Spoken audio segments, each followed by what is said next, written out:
Are those starbursts on the, like, so if somebody did like Easter Bunny poop on these chairs? Thank you, darling. Okay, I'm happy to be here. I'm not a celebrity, but I identify as a celebrity. So if you don't treat me like I'm one, then that means that you're intolerant and racist. Okay, anyway, I loved your bit. The poem was really great. I don't believe in romance either. My daughter, I'm raising her to be gay, and she's rebelling, and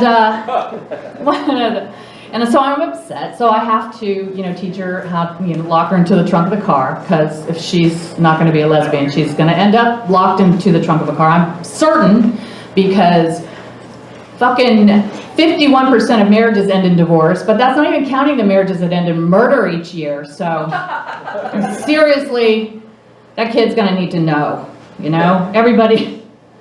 Everybody's just now on the internet, everybody's a pedophile until proven innocent, as far as I'm concerned. And I don't know, I'm not really a comedian, but again, I identify. I don't know how to start. All I know, here's what I've learned. Don't start a bit joking about abortion. Because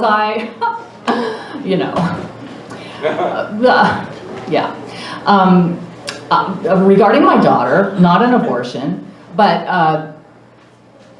I really don't know how she happened. I think my body had an my uterus had an out-of-body experience and latched itself onto the nearest man who might have been in bed with me for all I know. I don't know, roofies, they're to me they're a marital aid. Anyway, I kind of miss them, from the 80s. I was told I was a big slut in college, and I don't remember any of it, which is really how I prefer it. Anyway,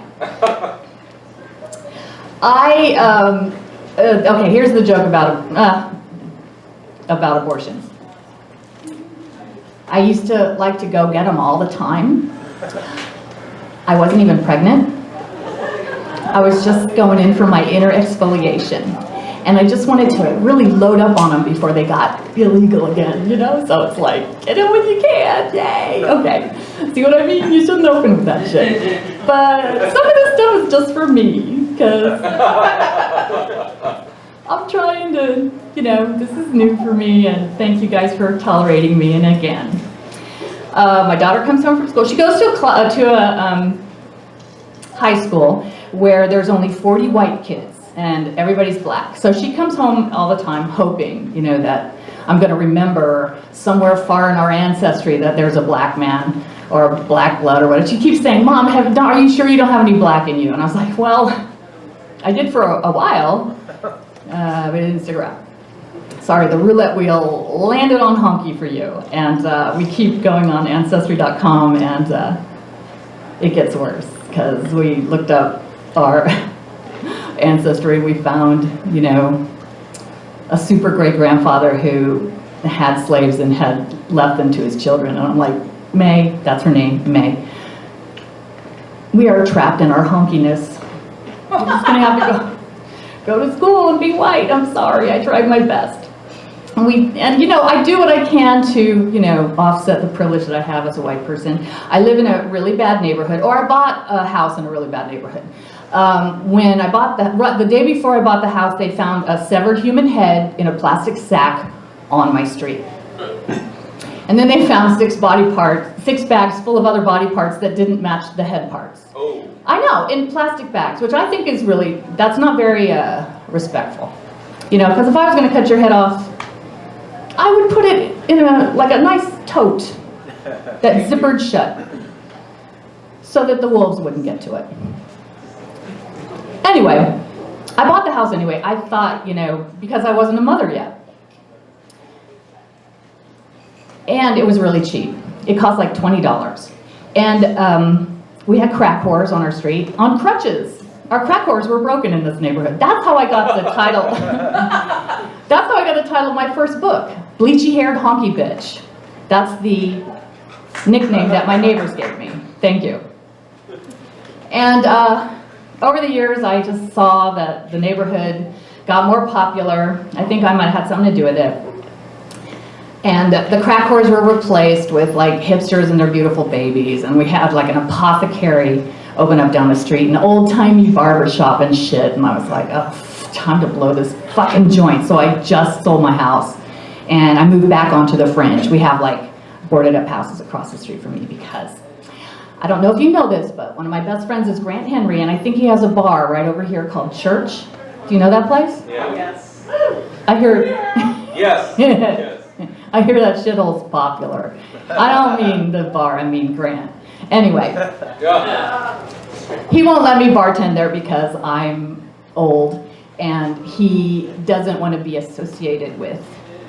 He's got people hypnotized into thinking that he's not, I don't know what, he's got this hot 30-year-old boyfriend who is hetero, because Grant Henry's not gay. It's just a rumor spread by all the men that he's fucking, so. And now I get it, because since I started doing stand-up, I realized that I really don't test well with hipsters at all. And I think the reason is because I hate them. And I hate all their little complaints.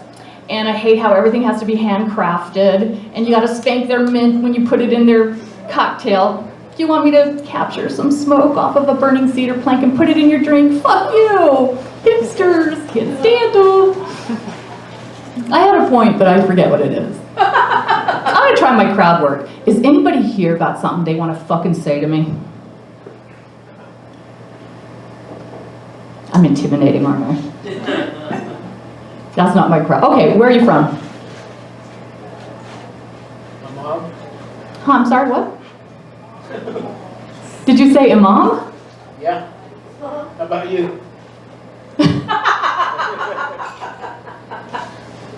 I think I love you. I totally believe in romance again.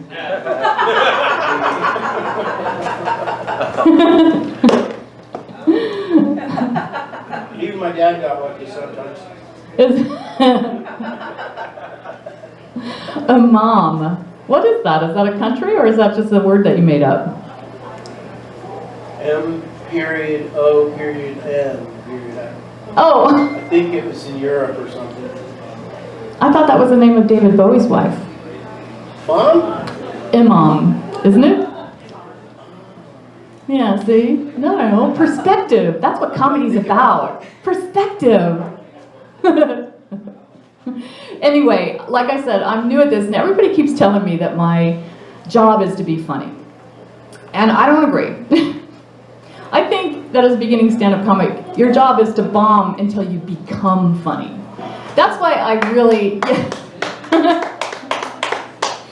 That's why I really appreciate outlets like this. I think it's creative. I think that it's important for people to feel comfortable, you know, to try new things, to feel comfortable about maybe failing. And because all the stuff that I said on stage today, I never said it before, except the part about where I locked my kid into the trunk, because I'm always saying that. But you know, it's important. It's creative. It's creatively corrosive to create an environment where you don't feel like you're safe to do these things. Like for you your poem, which I thought was hilarious. And the guy who was here earlier, I loved, when I walked in, I loved what he was doing as well. And I really kind of come here and I want to see, you know, I don't like didge on my phone going over my set, because I want to see what you guys are doing. And Leah, is that how you pronounce your name? My thing is I don't get anybody's name right. That's my thing. I don't even know how to pronounce your name. I didn't even know Athens was an hour away. I was like, I'm on my way, whoa, whoa, whoa, you know. I don't do distances, you know. That's part of my being blonde about the whole measurement thing. We don't know how to measure. So I just want to thank Aaliyah for creating this environment for people, for inviting me to be here. And how do I know that I'm done talking? Aren't you supposed to wave something at me? Well, you got 6 minutes left. Oh! I'm going to do some more crowd work. And then show my tits.